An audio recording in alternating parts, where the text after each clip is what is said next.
Chamem uma ambulância, ela está ficando azul. O som da apresentação se diluiu em nada. Havia luz demais no salão de reuniões, aquele brilho impessoal que transformava pessoas em peças de vidro.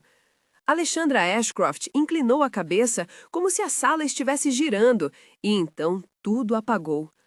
Um suspiro coletivo, passos desajeitados, um telefone que caiu e o ar que entrou entre os executivos como um animal assustado. Bernard Kellerman estava no corredor, empurrando um carrinho com produtos de limpeza, quando ouviu o alvoroço. Havia aprendido ao longo de anos a distinguir os sons que significavam perigo. O tom cortante que precedia uma chamada ao segurança, o ruído seco de um copo que cai, a respiração presa de quem observa.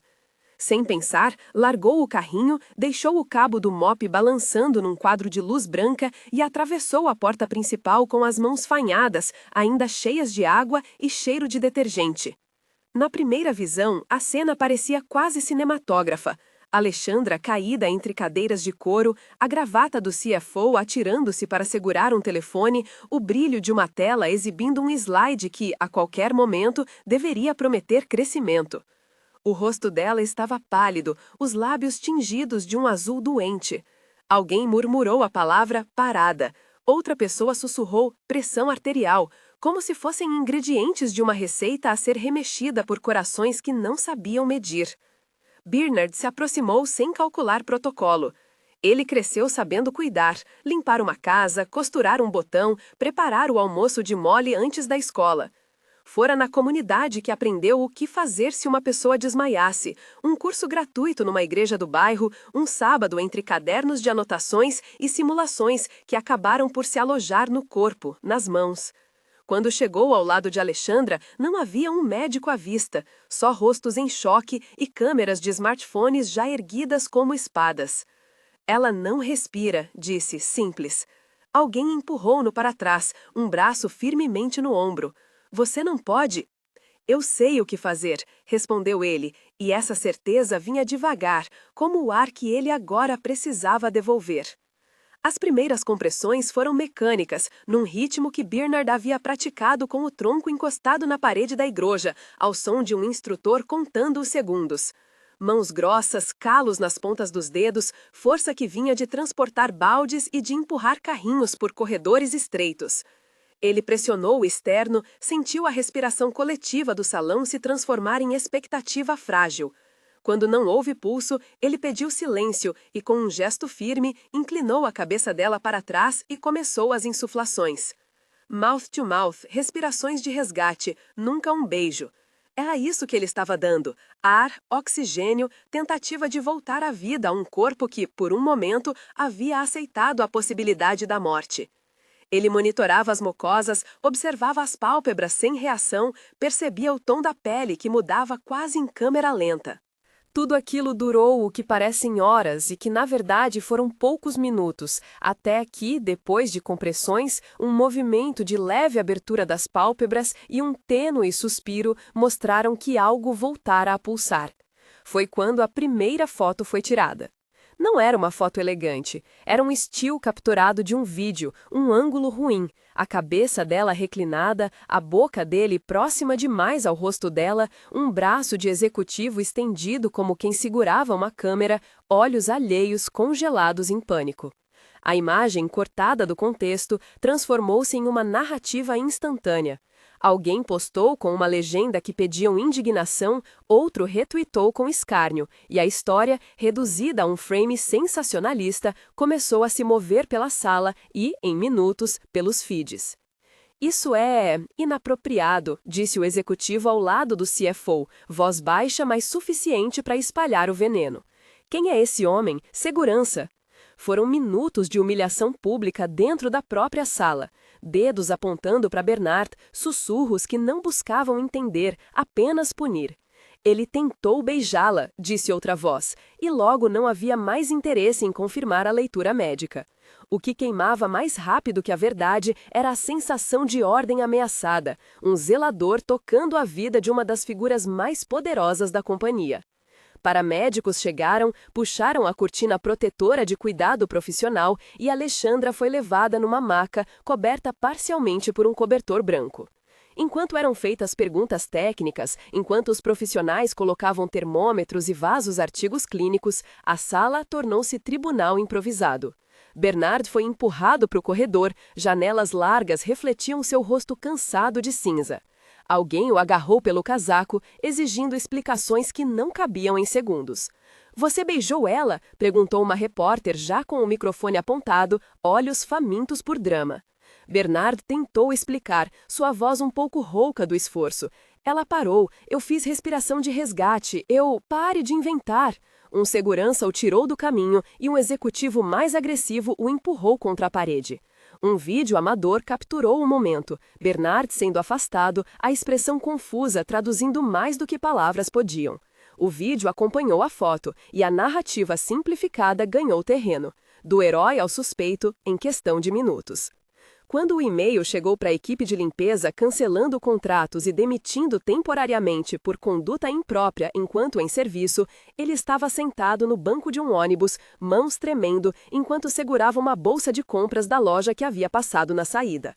Era uma demissão por e-mail, um despedaçar administrativo que não vinha com a razão, só com a palavra seca: investigação. No caminho para casa, o ônibus cruzou bairros. O brilho do centro ficou para trás e, aos poucos, as fachadas limpas deram lugar a prédios com tinta descascada, a calçadas cheias de marcas de passos. Em casa, Molly estava desenhando no chão da sala com giz de cera, cercada por brinquedos que haviam acumulado histórias e arestas. Janet, a vizinha, que era uma espécie de família estendida, estava preparando uma sopa. O aroma foi um pequeno conforto que quase o fez chorar. Molly levantou os olhos e viu o pai chorar. "Você demorou", disse ela, como se aquelas palavras fossem capazes de medir o tempo que passava longe dele. "Eu tive que ficar até mais tarde", ele respondeu, forçando um sorriso. Não queria que Molly percebesse a notícia, não queria que ela associasse seu pai heróico de histórias de ninar à imagem que fervilhava nas redes. Mostrar fraqueza para uma criança era abrir espaço para mais medo em ambos os lados. Inscreva-se no canal se essa história está tocando você. Apareceu então quase obedecendo a ordem do DNA que pedia um CTA curto cedo no vídeo. Era uma voz off curta, um convite para permanecer na narrativa, que por hora já havia virado manchete. Bernard olhou distraído para o televisor desligado, onde a tela de um canal local preparava uma montagem de imagens e títulos sensacionalistas. O que aconteceu a seguir foi uma réplica em menor escala do que se movia no alto escalão. A imagem que havia se tornado viral encontrou mão amiga para esticar a articulação do escândalo. Comentários surgiram como sementes: assédio, abuso, falta de controle, cada um pavimentando o caminho para a condenação pública. A verdade, que era técnica, corporal, mecânica, perdeu o rumo para uma história emocionante. O senso público dele, até então limitado a vizinhos que sabiam quando ele trocava o filtro do chuveiro, transformou-se num espetáculo anônimo. Nos dias seguintes, Bernard bateu em tortas que antes nem olhava. Entrevistas para faxina em prédios menores, tentativas de serviço noturno em restaurantes onde o gerente olhava 2 vezes para o currículo. Cada recusa tinha o mesmo nome sem dizer: a foto. Algumas pessoas eram diretas e educativas. "Não temos histórico aberto para contratações de quem está em investigação." Outras olhavam para ele como se carregasse contaminação moral. Molly, com 6 anos e um entendimento do mundo limitado ao que vemos e ao que nos dizem, escutava pedaços da conversa. Janet tentava controlar a narrativa doméstica como se isso bastasse para protegê-la. A avó de Molly ligava de vez em quando, palavras de encorajamento entrecortadas com alerta: "Fique forte, Bernard, reze por nós." O telefone se tornava um termômetro. Cada chamada não atendida era uma chance a menos de provar inocência. O efeito na rotina foi sutil e depois brutal. O dinheiro que antes vibrava em sensações de segurança, a conta de água paga no dia, o remédio da tosse, começou a racionar-se. Bernard colocou na boca a língua da vergonha enquanto fazia números parecerem menos piores na mesa da cozinha. Ele evitava olhar os extratos bancários, como quem evita espelhos. As noites eram as piores.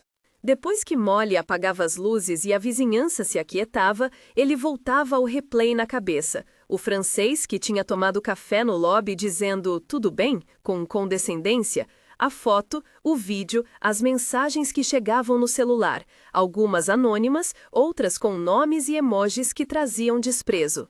Ele pegou o celular com mãos que sabiam como limpar corrimões, deslizou pelas notificações e sentiu o peito apertar até não ter ar. Janet era um porto. Ela trazia receitas de pão, histórias pequenas de resistência do bairro, lembrava-o do curso de CPR que havia feito com orgulho. "Você fez o que devia", dizia ela, e a frase era o cimento que mantinha algo de si ainda ereto. Molly ia para a escola com um uniforme meio amassado, e seu professor passava um olhar desconfortável quando ela perguntava ao pai por que as pessoas eram más. Bernard tentava arredondar o dia. Às vezes varria uma esquina da calçada com o mesmo cuidado de sempre e encontrava na repetição do gesto uma calma primitiva. Outras vezes, sentava na variação do prédio, com as mãos sangrando levemente nos calos porque carregara caixas de frutas que logo seriam rejeitadas por motivo de reputação. E é difícil explicar ao mundo que a dignidade do trabalho é uma coisa que se sente no músculo e no osso. Enquanto isso, nos altos andares de Ashcroft Holdings, a história era gerida com mãos mais habilidosas para apagar incêndios do que para impedir que se alastrassem. Tyler Brigham, o CFO, tinha o rosto fino de quem vive com o risco calculado. Para ele, uma imagem era uma crise de marca que precisava de um plano industrial: negar, deslocar, controlar. "Não podemos permitir que isso vire um motim", disse na primeira reunião de crise, com a voz baixa de quem peça para a plateia entender a gravidade sem fazer alarde. O departamento jurídico produziu versões que soavam corretas, frases que prometiam investigação, que garantiam comprometimento com conduta profissional, tudo embalado em termos que prometiam ação sem a inconveniência de agir imediatamente. Os assessores sugeriram uma declaração pública que resultasse em neutralizar a narrativa. Tiro de ouro. Como CEO, Alexandra expressa sua gratidão pela pronta atuação de todas as equipes que prestaram socorro. Um texto que, se bem lido, esquecia o nome do Salvador. Alexandra, entretanto, saiu do hospital com uma coletânea de procedimentos de grooming e seguidores em choque. Ela foi aconselhada a descansar, a refletir publicamente sobre a sorte que teve, e a equipe de relações públicas montou um planejamento que unia cuidado com a imagem. Nas primeiras horas, ela folheou as mensagens de agradecimento e as felicitações protocolares. Passou os dedos pelo rosto como quem toca cicatrizes invisíveis. Havia palpitações, lampejos de culpa. Um gesto estranho, uma memória que se escondia ao fundo da mente, alguém soprando, alguém praticando compressões, tudo isso parecia mais distante conforme o ruído de suas obrigações voltava a crescer. Não era que ela não se lembrasse do que acontecera, ela lembrava. Havia uma confusão que a seguia como fumaça.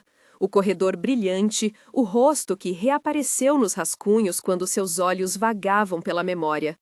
Mas o que tomou mais espaço foi o medo de que, admitindo o dever, ameaçaria a ordem que construíra. E admitir era tão simples quanto chamar o nome de quem o havia feito. Na casa de Bernard, Molly fazia perguntas que perfuravam certezas. "Papai, por que as pessoas dizem coisas ruins sobre você?" Bernard segurou a mão dela com força, como se o gesto fosse capaz de transferir algo que ele não sabia mais nomear. "Algumas pessoas não veem tudo", respondeu, sem revelar mais do que sabia. A comunidade, no entanto, não era toda silêncio. Havia solidariedades pequenas e discretas. Um dono de mercearia que ofereceu crédito por uma semana, uma mãe no parque que trouxe um brinquedo que Molly gostou, uma senhora que doou cobertores. Essas ajudas pareciam pedir pouco, e também isso fazia diferença. No entanto, não bastavam para apagar o rastro negro que as redes sociais deixavam na vida deles.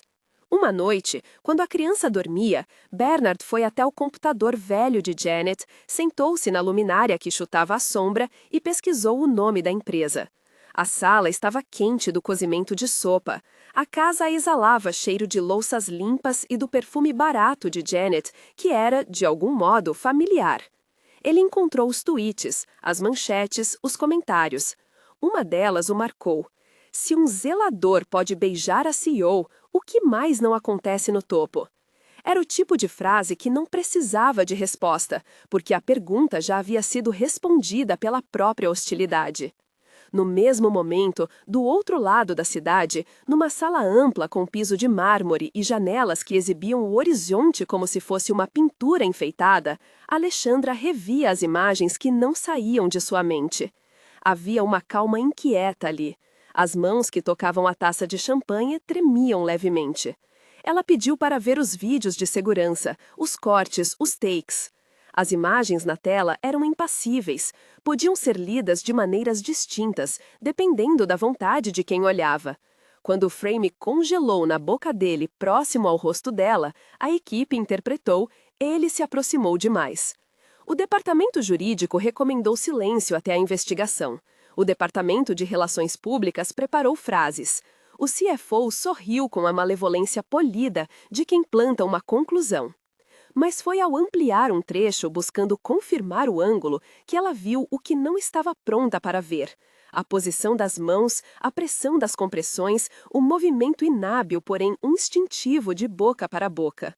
Ela assistiu o replay em câmera lenta e, por trás de toda a formalidade, o que lhe veio foi um peso de dívida moral, uma sensação de que algo fora de lugar havia sido interpretado facilmente porque a narrativa propriedade e poder requeria que sua dignidade fosse intacta à custa de outro. A imagem de Bernard ficou por tempo demais. A reação não foi imediata como nos filmes. Veio em ondas. Primeiro, incredulidade.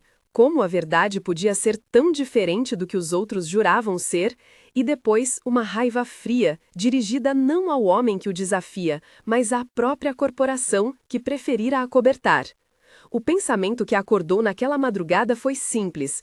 Existia alguém ali cuja vida havia sido transformada pelo que, para ela, fora um favor. Houve um pequeno espasmo de remorso e um plano que não tinha ainda certezas começou a desenhar-se no estômago. No Zile daquela mesma noite, enquanto Bernard lutava para fazer as contas, o departamento de PR de Ashcroft enviou notas para jornalistas com tons protetores: investigação interna em curso, respeito por todos os envolvidos. As plataformas respiravam. Tyler respirou com calma e abriu uma planilha. Havia danos que ele sabia calcular. Ele pressionou para que a empresa adereçasse a narrativa primeiro com silêncio, depois com uma comunicação que fixasse o controle. Os vazamentos foram incentivados em pequenas gotas, entrevistas com fontes anônimas que comprimiram a interpretação pública em uma versão que lhe favorecia. A humilhação que sobreveio teve dimensões além do patrão e do celular. Houveram chamadas anônimas para o prédio de limpeza, insultos que penetravam a pele com palavras afiadas. A companheira da filha de Bernard, se é que havia uma, na verdade não havia apenas a infância de Molly, segura sob panos muito leves. Escutou na escola quando colegas repetiam palavras que não sabiam significar completamente. O mundo expandiu-se e, com isso, a solidão também. Num daqueles discursos curtos que a vida tinha, uma vizinha comentou para Bernard: eles comem com notícias, acreditam no que come fácil.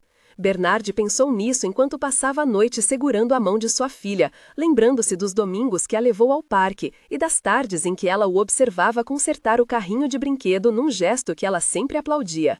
Ele não queria que sua imagem infantil fosse substituída por uma caricatura pública. Os dias se transformaram em obstáculos administrativos. Ele compareceu a uma reunião requisitada pela empresa, onde lhe pediram que explicasse o que acontecera. O interrogatório foi feito com roupagens brandas. Queremos compreender os fatos, disse o assistente de RH, olhos baixos e papeladas. Bernard repetiu o que já falara, a sequência de compressões, as insuflações, os sinais vitais que mudaram. Não encontrou hostilidade pessoal no rosto do ouvinte, encontrou o limite da burocracia, a frieza do protocolo. No final, deixou o edifício com uma promessa de investigação que soava mais como um selo que uma garantia. Enquanto tentava voltar a algum tipo de normalidade, algo insidioso apareceu. Comerciais antigos reapareciam em sua cabeça, falas que agora soavam ridículas. A cidade que antes testemunhava seu trabalho com indiferença, agora olhava com algo parecido ao julgamento. Um empresário passou com o carro escuro. Seu olhar varreu a calçada onde Bernard varria, não reconhecendo o homem que se movia por entre sacos de lixo e restos de almoço. Bernard continuou varrendo. Era o que sabia fazer. Era o que, de algum jeito, sustinha sua família. E no ponto exato em que a história parecia caber à história escrita por outros, algo estourou na periferia. Um blog local publicou uma coluna que dava a palavra a quem o conhecia. De forma anônima, uma lista de testemunhos descreveu o que Bernard sempre fora. Um pai presente, um homem que aceitava trabalhos pequenos para garantir que Molly tivesse o uniforme limpo, que ajudava a senhora do apartamento 3B a atravessar a rua. Foram depoimentos pequenos, quase insignificantes no mar da internet, mas para quem o conhecia, firmavam uma outra narrativa que lutava por ar. Ainda assim, o dano repercutia. A imagem seguia viral. As conversas na escola assumiam pouca relação com o que realmente ocorrera. E em algum ponto, entre o medo e a necessidade, Bernard começou a aceitar a ideia de que talvez precisasse provar algo que não devia ter que provar: sua humanidade.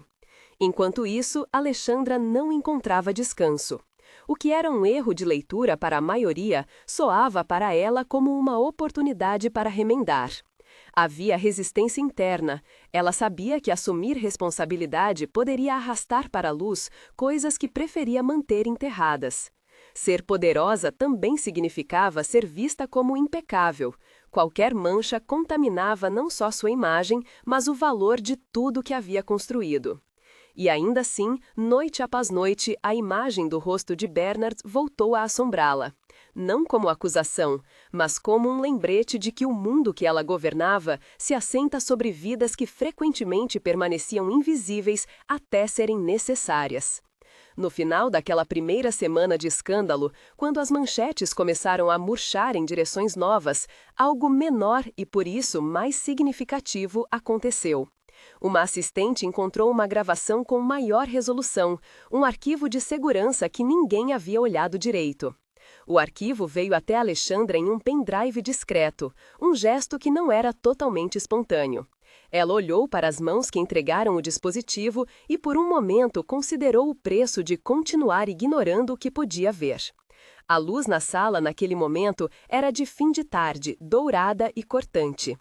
Alexandra plugou o pendrive, deixou a imagem correr. As insuflações, as compressões, a confusão dos primeiros socorros, tudo ali, cru e sem legendas. E quando o frame congelou no instante em que Bernard inclinava a cabeça dela para trás, Alexandra não viu um beijo, não viu assédio. Viu um homem que tentava empurrar a vida de volta ao corpo de alguém que, sem dúvida, estava distante demais da respiração.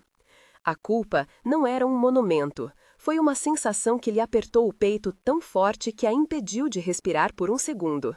Havia, junto com ela, uma urgência que não tinha sido alimentada pelas comissões de relações públicas ou pelos e-mails formais. Era simples. Havia alguém ali que precisava de ajuda, e esse alguém era o eixo do desencontro.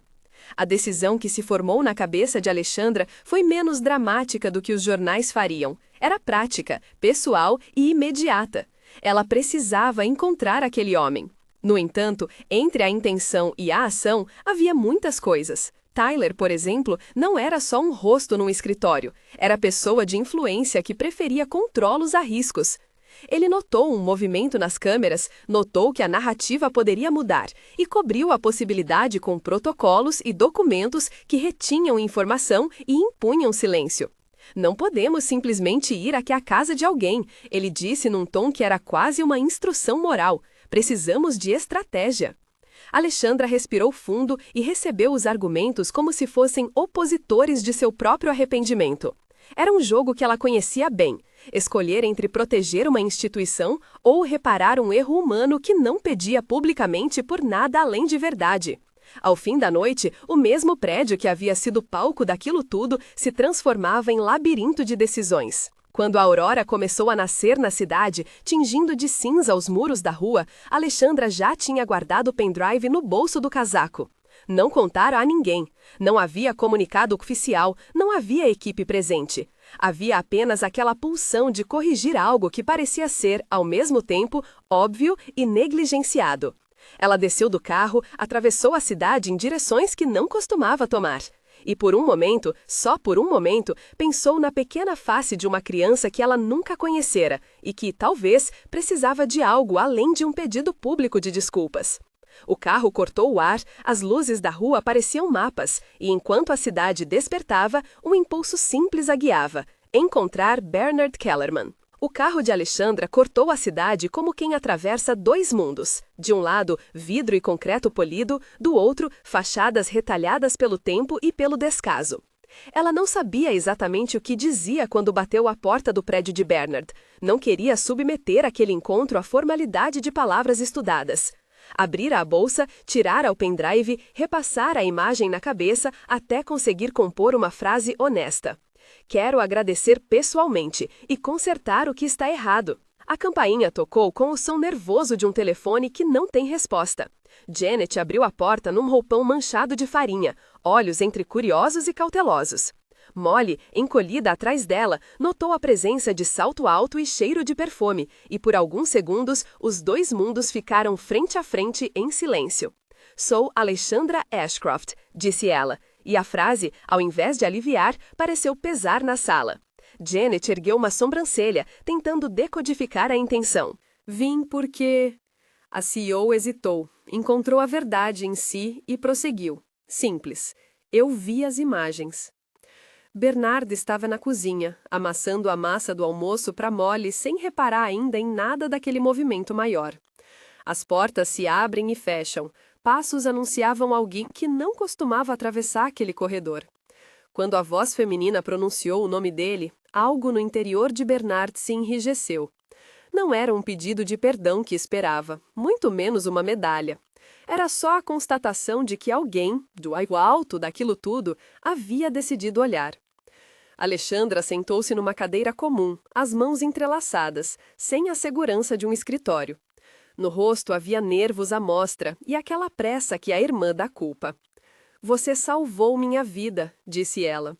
A frase era curta, mas trouxe consigo um peso de solenidade que a sala daquela casa simples jamais havia conhecido. Bernard resistiu, como quem crê que a bondade demais anuncia cobrança. Fiz o que tinha que fazer, respondeu. A humildade era a roupa que ele vestia. Molly, curiosa, aproximou-se devagar e sentou-se ao lado do pai no sofá. O menino grande que existia em Bernard falhou por um segundo, o medo de que a infância da filha fosse contaminada pelo rumor. Quero que você e sua família fiquem bem, disse Alexandra, sem cerimônia corporativa, apenas com uma firmeza direta. E quero corrigir publicamente a história. Preciso que me deixe ajudar. Houve resistência. A oferta de Alexandra não era apenas um cofre aberto. Vinha com a possibilidade de expor ainda mais uma família já esfaqueada pela atenção pública. Bernard pensou nas contas, no trabalho que desaparecera, na espessa camada de vergonha que o seguira. Ele pensou nos olhares das pessoas na rua e no quanto seria doloroso aceitar favores que podiam ser lidos como caridade humilhante. Janet foi a primeira a aceitar. Não é caridade, disse ela, olhos fixos na CEO. É justiça. Ele salvou a senhora. E quando o senso prático do bairro falou mais alto que tudo, um acordo nasceu. Alexandra ajudaria com o hospital, cobriria cuidados emergenciais, garantiria moradia provisória e tudo isso sem fazer alarde imediato, até que o modo de reparar fosse planejado de forma a proteger Bernard e Molly. A internação foi rápida e silenciosa. Alexandra acompanhou como parceiro discreto, não deixou que a câmera da imprensa penetrasse mais que os olhos curiosos do saguão. No hospital, Bernard se sentiu pequeno diante de um corredor frio e de etiquetas que pesavam menos do que sua consciência.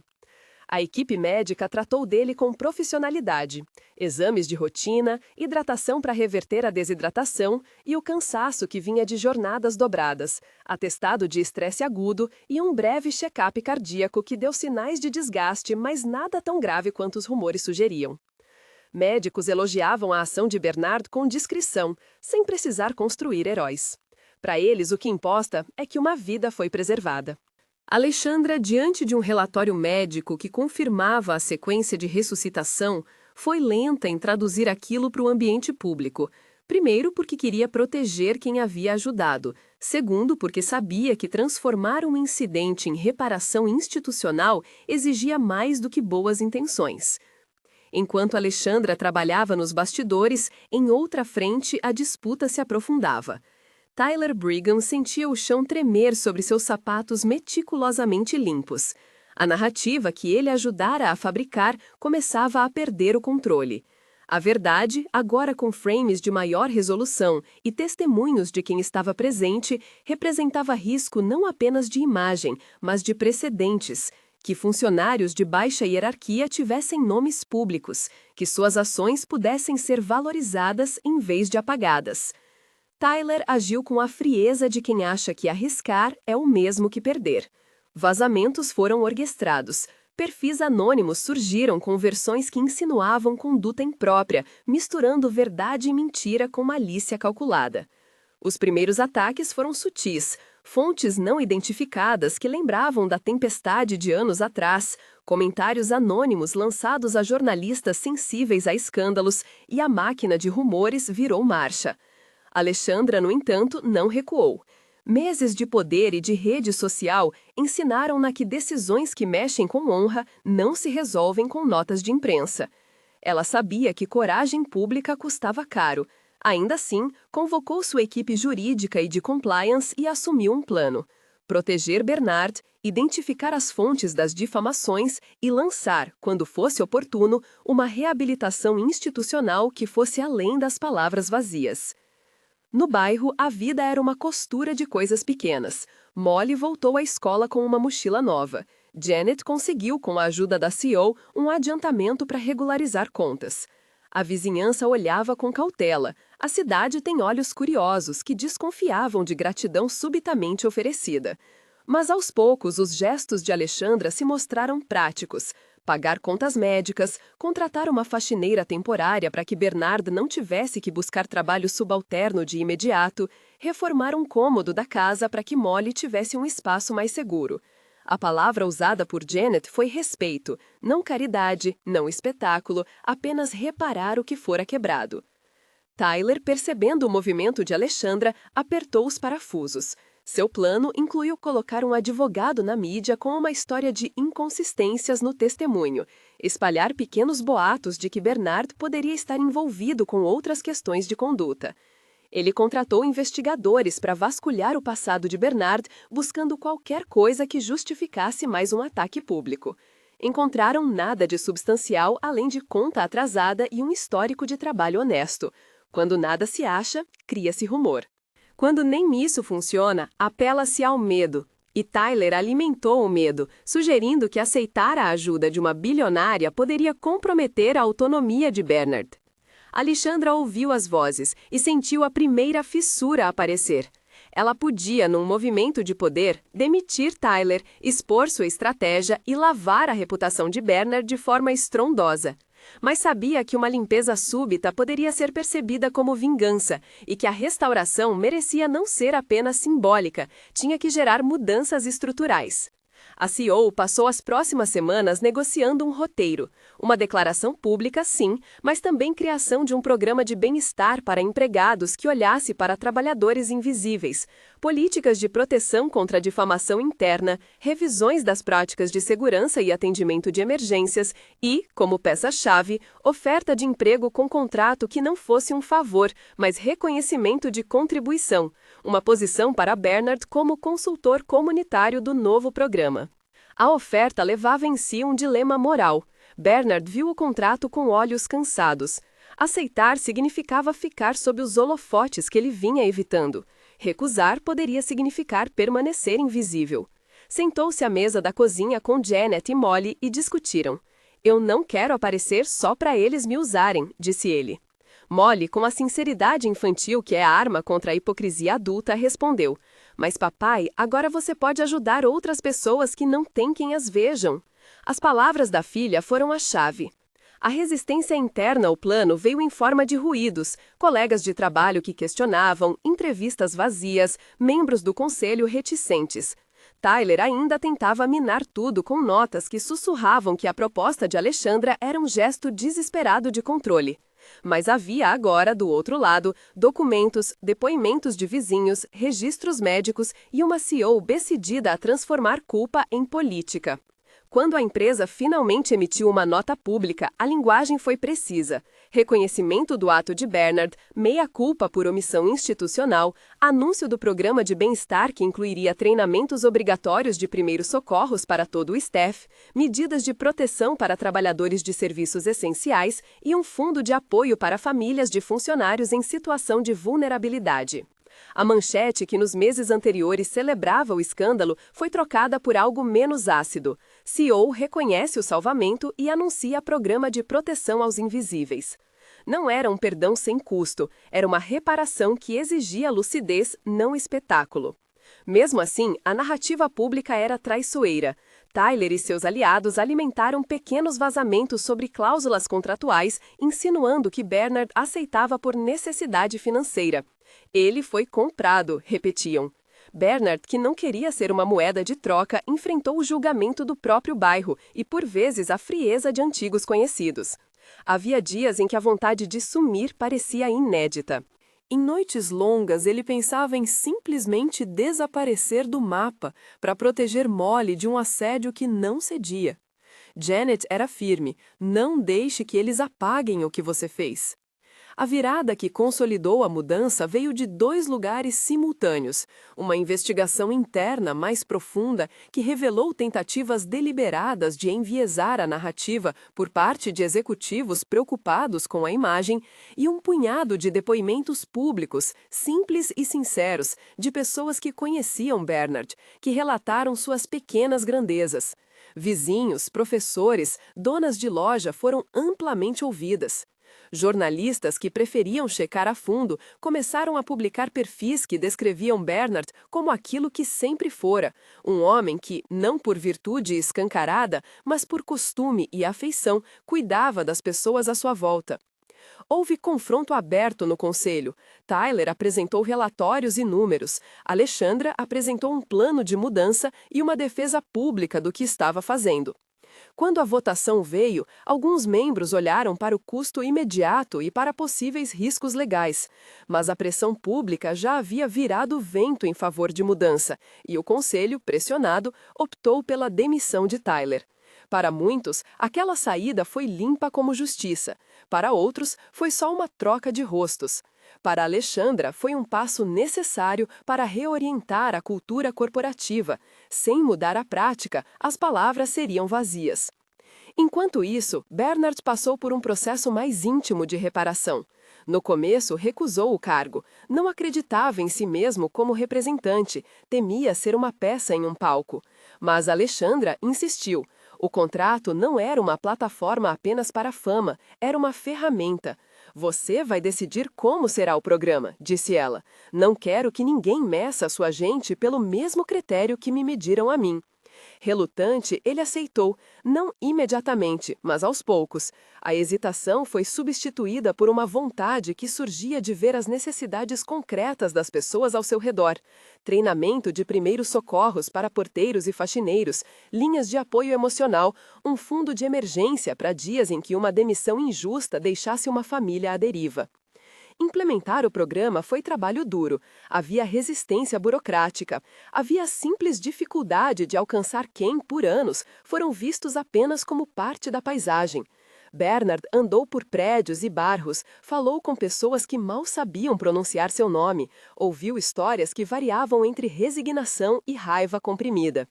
Ele ajudou a construir uma estrutura que incentivava relatos anônimos, garantia apoio psicológico e financeiro imediato em emergências e obrigava a empresa a responder em prazos curtos às denúncias de abuso e de difamação interna. O antagonismo não cessou. Tyler, já sem poder formal, tornou-se voz em redes fechadas que tentavam deslegitimar as mudanças. Havia ainda quem preferia sua narrativa original. Mas, à medida que o programa começava a funcionar, primeiros socorros em escolas e prédios de escritórios, bolsas para cursos de formação e linhas diretas abertas para trabalhadores, um silêncio diferente se fez. o silêncio da prática que fala mais alto que as palavras. Bernard, que no início perturbava-se com o microfone em entrevistas, aprendeu a transformar sua experiência em palavra. Em treinamentos, contava com calma o que aconteceu naquele dia fatídico. Descrevia o suor das palmas e o som ofegante da sala de reuniões quando a vida pendia. Usava a dor como ferramenta pedagógica, não como espetáculo. E quando o tema era difamação, falava com essa clareza que vem de quem viveu o abuso de ser julgado por um frame fora de contexto. A trajetória até o grande momento público não foi linear. Houveram dias em que a imprensa explorou pequenos escândalos antigos, e noites em que alguém deixava bilhetes anônimos na porta de Janet. Mas havia também pequenos trunfos. Um vigia que, após treinamento, salvou a vida de uma idosa. Uma faxineira que recebeu apoio para tratamento médico crucial. O sorriso de Molly quando via o pai em fotos de jornal, não como objeto de risada, mas como alguém cuja história fora reescrita. O clímax veio numa conferência que a Ashcroft Holdings organizou o Programa de Bem-Estar Comunitário. Não era apenas um evento corporativo, era um exame de consciência pública. O auditório estava lotado de funcionários, jornalistas, membros de ONGs e representantes de outras empresas. Câmeras alinhavam-se como testemunhas. Bernard subiu ao palco com a hesitação de quem tenta colocar um pé em território novo. E Molly, de mãos dadas com Janet, assistia da primeira fila com olhos grandes e brilhantes.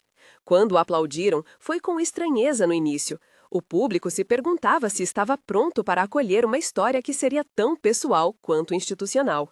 Alexandra falou primeiro, sem rodeios. Ela explicou o que havia passado. A imagem fora tirada de contexto. A empresa falhara ao não reconhecer o verdadeiro salvador. E, mais importante, que decisões que afetam a vida de pessoas comuns exigem não apenas palavras, mas políticas que previnam futuras injustiças. Foi uma fala dura e direta, sem desculpas suaves. Quando terminou, olhou para Bernard e fez um convite público, que ele aceitasse ser a face e a voz do programa. Bernard subiu ao microfone.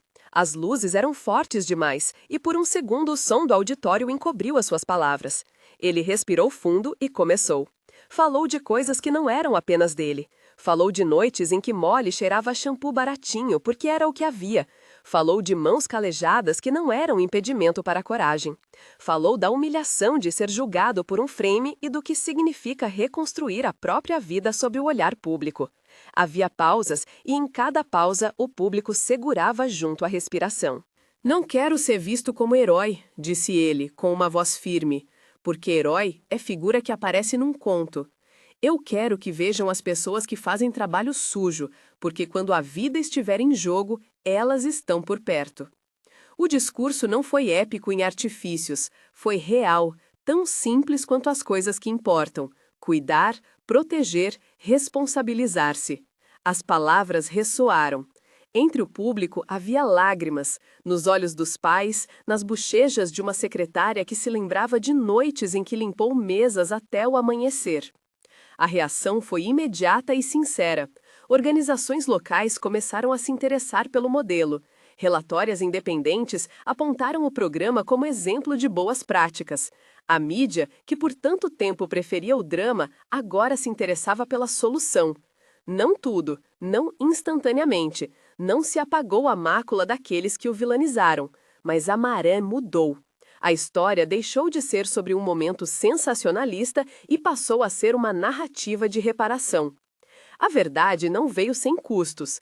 Houveram processos internos, investigações que desnudaram práticas confortáveis demais, e a empresa teve que revisar códigos de conduta. Alexandra pagou um preço político dentro do círculo mais próximo. Tyler passou a encarar a retirada de poder e, em privado, não gostava da exposição. Ela mexeu num sistema que preferia não ver, dizia. Ainda assim, a mudança instaurou um precedente. Não se podia simplesmente apagar a dignidade de alguém quando essa pessoa salvar a vida de outra. O tempo, que é bom contador de histórias, foi mostrando pequenas vitórias cotidianas. Bernard, agora empregado formalmente como consultor comunitário, visitava edifícios, conduzia treinamentos e participava de reuniões que antes seriam inimagináveis.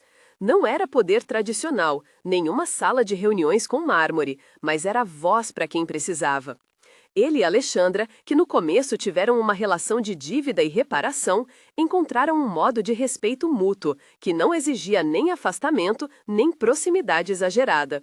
A CEO passou a chamá-lo por seu nome com frequência, e ele, com a mesma firmeza que usa para colocar as coisas no lugar, passou a cobrar resultados práticos do programa. Na vida doméstica, pequenas mudanças também aconteceram. A casa ganhou pintura nova em um dos cômodos. Molly participou de um curso de artes financiado pelo fundo de apoio. Janet, que sempre fora a enciclopédia emocional da vizinhança, conseguiu pequenos contratos de catering para eventos locais. A dignidade, antes rachada, foi sendo colada aos poucos, com gesto e trabalho. Houve um capítulo final que consolidou a restauração mais do que qualquer manchete. Numa reunião com líderes de outras empresas, Bernard compartilhou a experiência e viu a proposta se tornar modelo para outras corporações. Um setor que ignorava por hábito as vozes de quem limpa, vigia e cozinha, começou a promover treinamentos e linhas de apoio inspirados no programa. A ideia de que os serviços essenciais invisíveis mereciam não apenas agradecimento retórico, mas políticas concretas, ganhou força. O epílogo, e não aquele que promete finais perfeitos, veio numa tarde calma de primavera.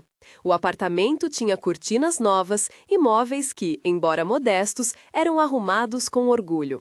Molly desenhava com giz sobre uma cartolina, suas mãos pequenas sujas de cor. Bernard, sentado na varanda, observava a rua. Havia um calor leve no ar, o cheiro de pão recém-assado vindo de algum lugar abaixo.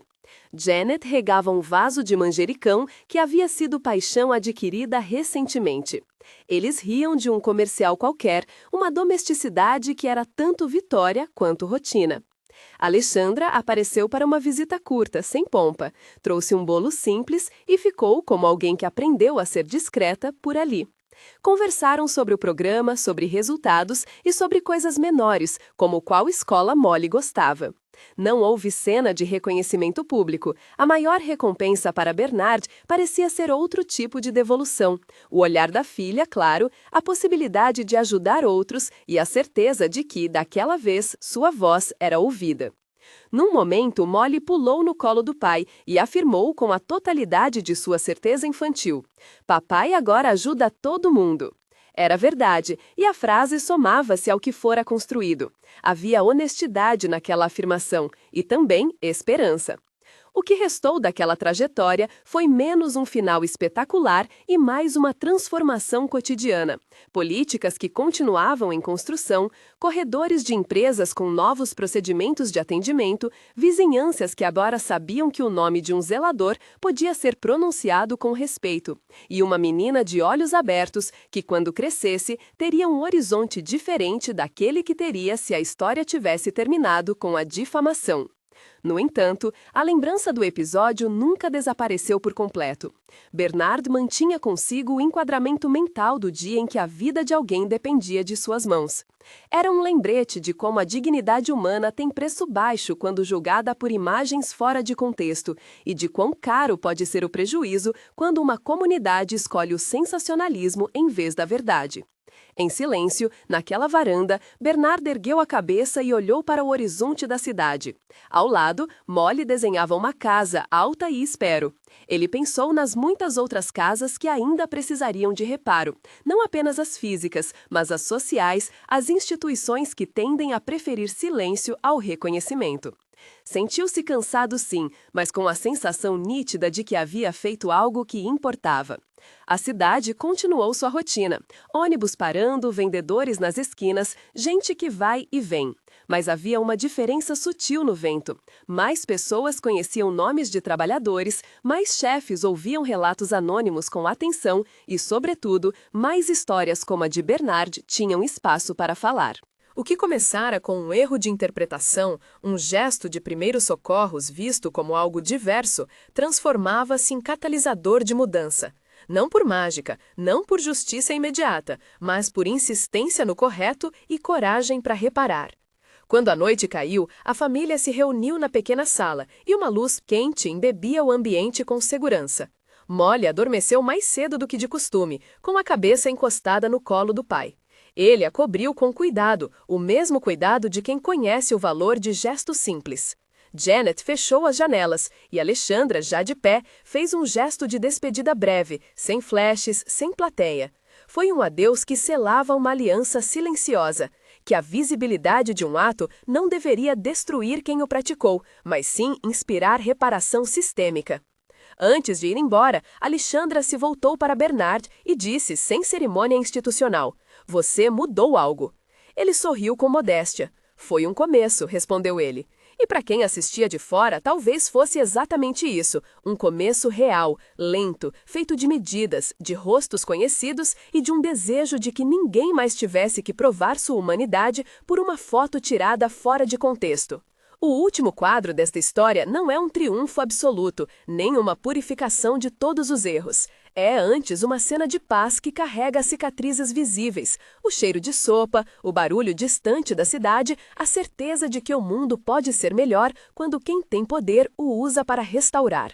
Bernard, deitado numa cama que finalmente não rangia, fechou os olhos com a sensação de que, pela primeira vez em muito tempo, poderia dormir sem o peso de ser julgado por algo que havia feito para salvar uma vida. Se essa história tocou você, compartilhe com alguém que precisa ouvir sobre justiça e dignidade. E, nos comentários, conte uma experiência em que a verdade venceu o sensacionalismo.